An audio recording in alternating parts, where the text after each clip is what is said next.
Türkiye'de ikamet eden Doğu Türkistanlı Uygur Türkleri için yeni bir karar alındı.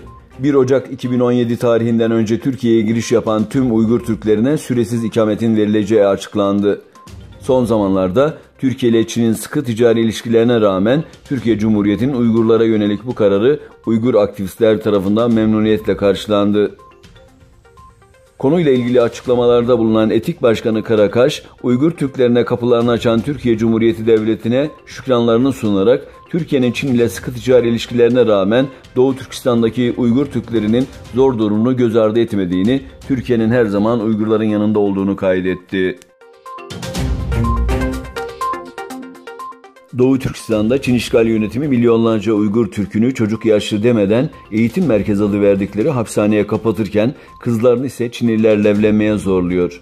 Gelen son bilgilere göre anlaşmalı olarak Çinli erkeklerle evlenen Uygur kızlarının anne babalarının hapisteki durumlarının iyileştirilmesi karşılığında zorla evlendirildiği bildirildi. Zorla evlenen kızlardan birisi Kuçar ili Beyişbağ ilçesinde yaşayan Tohtem Aziz Hanım, Wu Changwei adlı Çinli ile zorla evlendirilirken bir başkası ise Gulca ilinde yaşayan Arzugül Hanım, Suning adında bir Çinli ile evlendi. Uygur kızlarının yüzündeki üzüntü ve keder dikkatlerden kaçmadı.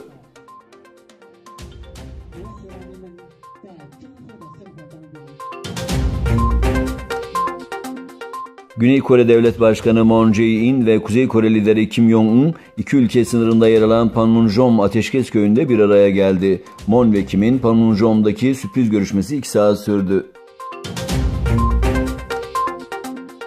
Fransa'da 150'den fazla kentte düzenlenen ve 250.000'den fazla kişinin katıldığı insan seli adı verilen gösterilerde Cumhurbaşkanı Macron ve hükümetin politikaları protesto edilirken çıkan olaylar sonrası 79 kişi gözaltına alındı.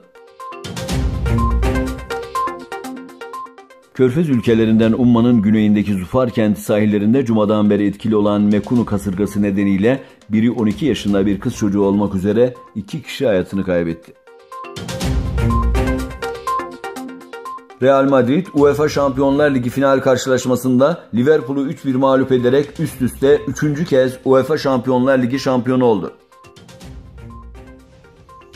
İspanyol ekibi böylelikle turnuvanın Şampiyonlar Ligi adıyla düzenlendiği 1992-93 sezonundan itibaren üst üste 3. kez şampiyonluk yaşayan ilk takım olarak tarihe geçti.